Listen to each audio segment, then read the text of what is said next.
Hello friends, उम्मीद है आप सभी लोग अच्छे होंगे, बहुत बढ़िया होंगे। तो जैसा कि हम लोग आज पढ़ेंगे सन्यासी विद्रोह। यह सन्यासी विद्रोह ब्रिटिश शासकों के विरोध में प्रथम विद्रोह था। क्या वजह था कि कोई फकीर, कोई साधु विद्रोह कर दे, है ना। इसी विद्रोह को हम लोग सन्यासी विद्रोह कहते हैं। और इस सन्यासी विद्रोह को हम लोग नाथ साधु विद्रोह भी कहते हैं। नाथ, है ना, इस विद्रोह को हम लोग नाथ साधु विद्रोह भी कहते हैं। नाथ साधु, है ना, साधु विद्रोह भी हम लोग कहते हैं। क्यों प्रारंभ हुआ सन्यासी विद्रोह, क्या कारण रहा? तो देखिएगा, 1770 में बंगाल और बिहार में एक भयंकर अकाल पड़ा। इतना अकाल पड़ा कि लोगों के पास खाने के लिए अनाज तक नहीं था। कहा जाता है कि इस अकाल में लाखों लोग मारे गए, लेकिन ब्रिटिश हुकूमत और ब्रिटिश सरकार ने कभी ध्यान नहीं दिया। लोग अपनी जान बचाने के लिए, है ना, मरे हुए इंसान का लाश भी खा करके जिंदा रहा। इसका सबसे ज़्यादा जो दुख हुआ,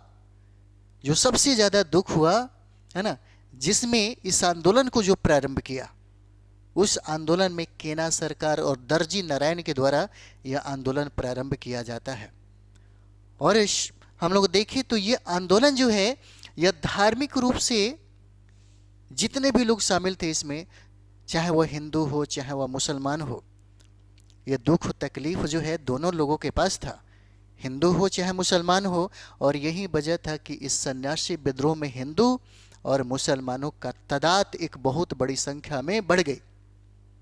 यहाँ पर जिसका नेतृत्व 1765 में यह जो विद्रोह है ना, 1765 में यह विद्रोह बंगाल और बिहार के क्षेत्र में हुआ, जिसमें, है ना, जिसका नेतृत्व केना सरकार करते हैं, दर्जी नारायण करते हैं, मजनू शाह हो जाते हैं, देवी चौधरानी हो जाते हैं, रामानंद गोसाई हो जाते हैं, मूसा शाह हो जाते हैं, भवानी पाठक हैं।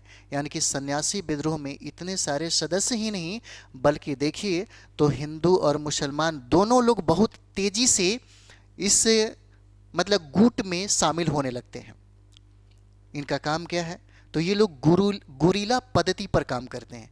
जैसे में शुरुआती में तो जमींदार जो अमीर थे, जो पैसे वाले थे, उनके मतलब समझिए कि धन संपत्ति को लूट लेते थे, उनके अनाजों को लूट लेते थे। और इतना ही नहीं, जो लोग वंचित थे, जो लोग अकाल की वेदना को झेल रहे थे, जिन लोगों की जिंदगी में अकाल की समस्या सबसे ज़्यादा थी, उन लोगों को ये लोग हेल्प कर रहे थे।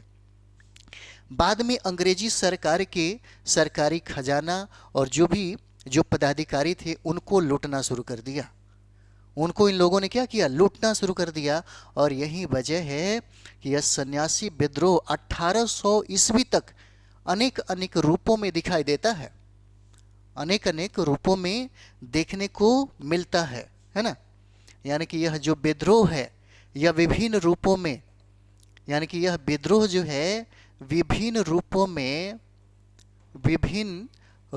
में, है ना, विभिन्न रूपों में 1800 ईस्वी तक चलता है, ईस्वी तक, है ना, चलता है यह विद्रोह। इतना ही नहीं, 1770 में इस विद्रोह का 1770 में इस विद्रोह का जो केंद्र बिंदु है, यानी कि सन्यासी विद्रोह का केंद्र जो रहा, सन्यासी विद्रोह का केंद्र, है ना, सन्यासी विद्रोह का केंद्र पूर्णिया रहा। पूर्णिया, सन्यासी विद्रोह का केंद्र कहाँ रहा? तो पूर्णिया रहा। बाद में हम लोग देखेंगे 1776 में इसका प्रमुख केंद्र पटना हो गया। इसका प्रमुख केंद्र जो है, यह प्रमुख केंद्र पटना हो गया, है ना। और एक चीज़ और भी देखिए, ऐसा नहीं था कि इस विद्रोह को साथ देने वाले नहीं थे। शंकराचार्य की भी अनुयायियों ने इस आंदोलन को, सन्यासी विद्रोह का समर्थन किया था, है ना। यानी कि शंकराचार्य के जो समर्थक थे, शंकराचार्य के जो अनुयायी थे, है ना, अनुयायियों ने भी इस विद्रोह का समर्थन प्रदान कर दिया इसमें, है ना। और ये लोग क्या करते थे? हजार हजार की संख्या में ये लोग, है ना, रोड पर उतर गए।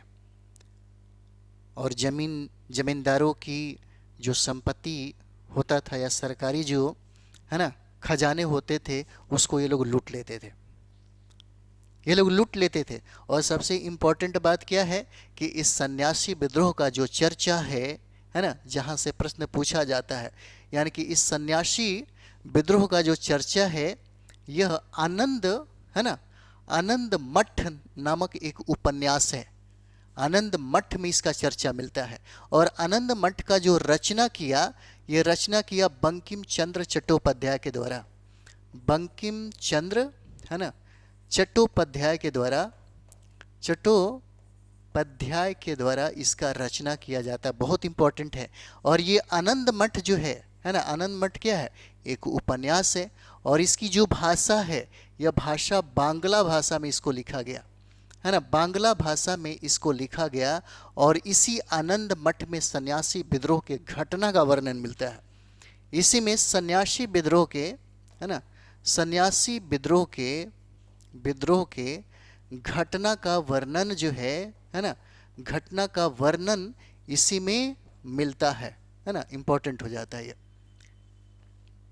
इसी में मिलता है। नेक्स्ट बिंदु एक और भी है यहाँ पर, जैसे में हम लोग देखेंगे तो बोगरा है ना, एक जगह है जिसका नाम है बोगरा है ना, बोगरा और मैमन सिंह, और मैमन सिंह, मैमन सिंह में है ना, मैमन सिंह में स्वतंत्र सरकार की स्थापना की जाती है यहीं पर, यानी कि यहीं पर स्वतंत्र सरकार की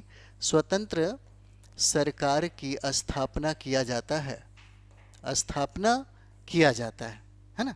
बस इतना ही चीज़ें हैं, अगर पूछे तो निश्चित तौर पे आप बना लीजिएगा है ना। सन्यासी विद्रोह, सन्यासी विद्रोह को नाथ साधु विद्रोह भी कहा जाता है। 1765 में यह विद्रोह प्रारंभ हुआ, बंगाल और बिहार के क्षेत्र में प्रारंभ होता है, जिसके नेतृत्वकर्ता बहुत सारे लोग हैं, जैसे केना सरकार और दर्जी नारायण का नाम आता है प्रमुख में। उसके बाद मजनू शाह हो जाते हैं, देवी चौधरानी, रामानंद गोसाई, मूसा शाह, भवानी पाठक हो जाते हैं। यानी कि यह विद्रोह विभिन्न रूपों में 1800 ईस्वी तक चलता रहा। 1770 में सन्यासी विद्रोह का केंद्र पूर्णिया था और 1776 में इसका प्रमुख केंद्र पटना हो गया। शंकराचार्य के अनुयायियों के द्वारा भी इस विद्रोह का समर्थन प्रदान किया जाता है ना। और ये घटना जो है, यानी कि सन्यासी विद्रोह का जो घटना है, यह घटना का वर्णन आनंद मठ उपन्यास में मिलता है, जिसकी रचना बंकिम चंद्र चट्टोपाध्याय के द्वारा किया गया, और ये बांग्ला भाषा में इसको किया गया। यानी कि प्रथम बार सन्यासी विद्रोह ने, यानी कि ब्रिटिश शासकों के विरुद्ध प्रथम विद्रोह किया।